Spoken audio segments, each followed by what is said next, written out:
खबरों में आगे बढ़ते हैं। कांग्रेस नेशनल कॉन्फ्रेंस को एलजी की नसीहत। जे&के के उपराज्यपाल मनोज सिन्हा का बयान। यूटी दिवस के बहिष्कार पर बोले उपराज्यपाल, एमएलए याद रखें कि भारत के संविधान की शपथ ली है। जम्मू कश्मीर अभी केंद्र शासित प्रदेश, इसीलिए यूटी डे मना रहे हैं।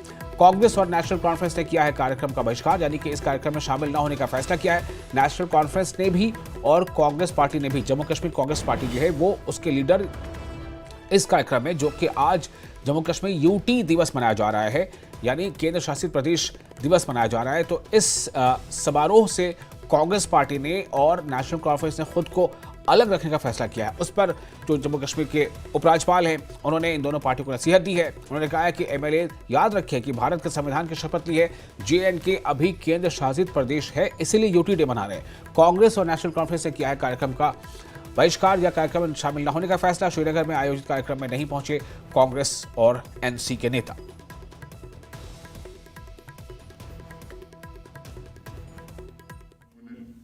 संघराज्य क्षेत्र के विधायक के नाते शपथ ली, भारत के संविधान का जिक्र किया।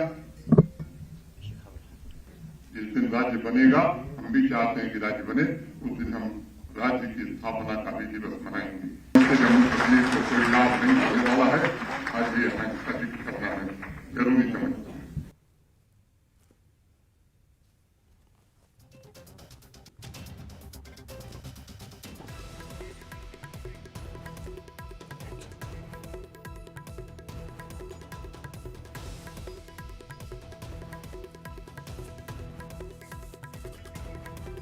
और इस वक्त फोन लाइन पर जुड़ चुके हैं न्यूज़ 18 जे के LHH के सीनियर एडिटर देवेंद्र सिंह सोढ़ी।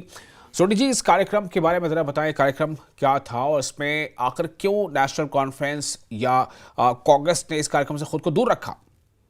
देखिए विशाल, नेशनल कॉन्फ्रेंस और कांग्रेस का ये मानना था कि जम्मू कश्मीर जब तक यूनियन टेरिटरी है तब तक वो इस इवेंट से दूर रहेंगे, क्योंकि उनके मैनिफेस्टो में था कि जम्मू कश्मीर का स्टेटहुड रिस्टोर करना। लेकिन आप देखिए, विडंबना ये है कि जम्मू कश्मीर के जो हाल ही में जिन्होंने शपथ ली है, चीफ मिनिस्टर उमर अब्दुल्ला, उन्होंने जब शपथ ली थी तो उन्होंने शपथ ली है as a chief minister of the union territory of Jammu and Kashmir. तो उन्होंने आज यूनियन टेरिटरी का जो फाउंडेशन डे था उसमें शिरकत ना लेकर कहीं ना कहीं एक जो कॉन्फ्लिक्ट है एलजी एडमिनिस्ट्रेशन के साथ, वो कॉन्फ्लिक्ट का रास्ता खोल दिया है। क्योंकि लेफ्टिनेंट गवर्नर मनोज सिन्हा जो है वो इस इवेंट के चीफ गेस्ट थे।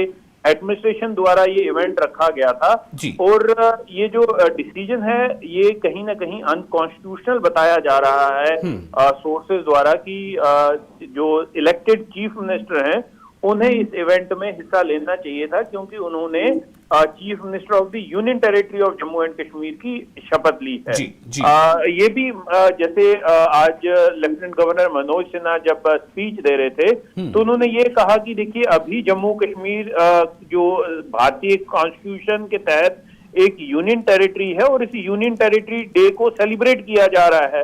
और जब जम्मू कश्मीर वापस से स्टेटहुड यहाँ की रिस्टोर हो जाएगी तो फिर इसे एज अ स्टेट मनाया जाएगा, उस दिन को भी सेलिब्रेट किया जाएगा। लेकिन जो एमएलए हैं, जो इलेक्टेड मंत्री हैं, इलेक्टेड रिप्रेजेंटेटिव हैं लोगों के, वो एक यूनियन टेरिटरी के लोगों को रिप्रेजेंट कर रहे हैं। और यूनियन टेरिटरी जब तक जम्मू कश्मीर है तब तक इसे एज ए यूनियन टेरिटरी के तौर पे ही ये सेलिब्रेशन होगी।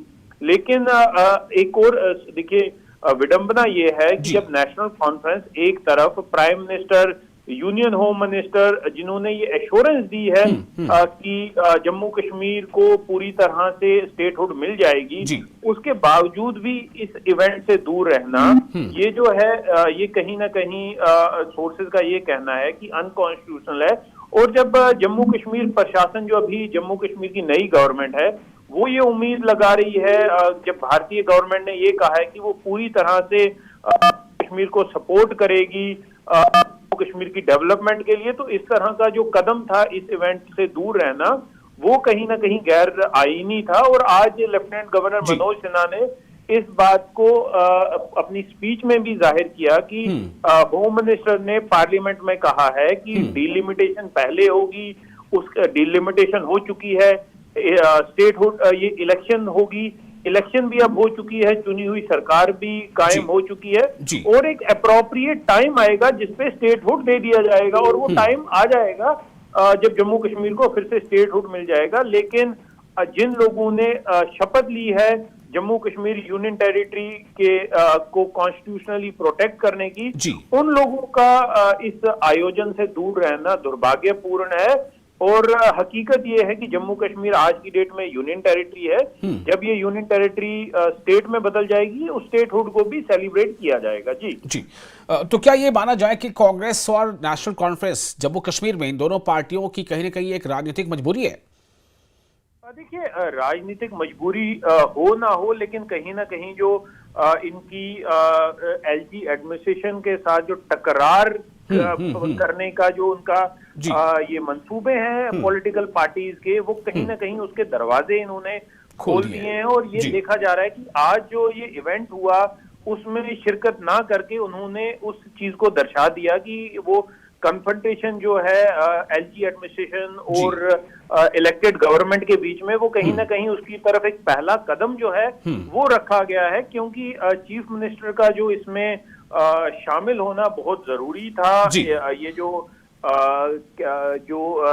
इवेंट था आज का, ये यूनियन टेरिटरी डे की फाउंडेशन थी और जितने भी इलेक्टेड एमएलएज हैं, इलेक्टेड रिप्रेजेंटेटिव हैं, मंत्री हैं, उन्होंने यूनियन टेरिटरी की शपथ ली है यूनियन टेरिटरी के लिए, तो उनका इवेंट में हिस्सा लेना बहुत जरूरी था। और जब स्टेटहुड रिस्टोर हो जाएगी तो एलजी का ये कहना है कि वो स्टेटहुड के लिए भी दिन सेलिब्रेट होंगे और उसमें उसको जिस तरह आज यूनियन टेरिटरी का दिन सेलिब्रेट हो रहा है, तब स्टेटहुड का दिन भी इसी तरह से सेलिब्रेट होगा। जी चलिए, बहुत शुक्रिया आपका तमाम जानकारी के लिए।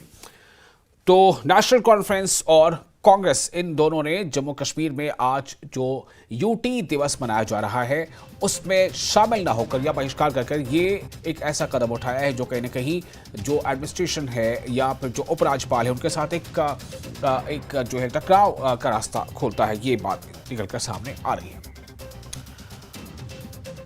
और आगे बढ़ेंगे। राष्ट्रीय एकता दिवस पर स्टैच्यू ऑफ यूनिटी पर आयोजित कार्यक्रम में प्रधानमंत्री नरेंद्र मोदी ने भी आज जम्मू कश्मीर का जिक्र किया था। पीएम ने कहा कि यह पहली बार हुआ जब जम्मू कश्मीर के मुख्यमंत्री ने भारत के संविधान की शपथ ली। कश्मीर में आर्टिकल 370 की दीवार, आर्टिकल 370 जो देश में दीवार बन के खड़ी थी, संविधान को यहां रोक देती थी, वहां के लोगों के अधिकारों से उनको वंचित रखती थी, वो धारा 370 को हमेशा हमेशा के लिए जमीन में गाड़ दिया गया है। पहली बार वहां इस विधानसभा चुनाव में बिना भेदभाव को वोट डाले गए। पहली बार जम्मू कश्मीर में मुख्यमंत्री ने आजादी के 75 साल के बाद पहली बार भारत के संविधान की शपथ ली है।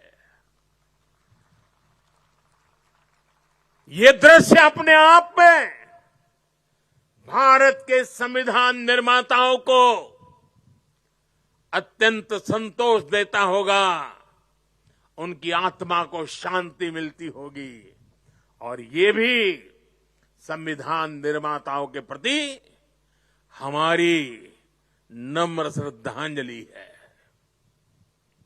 मैं इसे भारत की एकता के लिए एक बहुत बड़ा और बहुत ही मजबूत पड़ाव मानता हूं। जम्मू कश्मीर की देशभक्त जनता ने अलगाव और आतंक के बरसों पुराने एजेंडे को खारिज कर दिया है।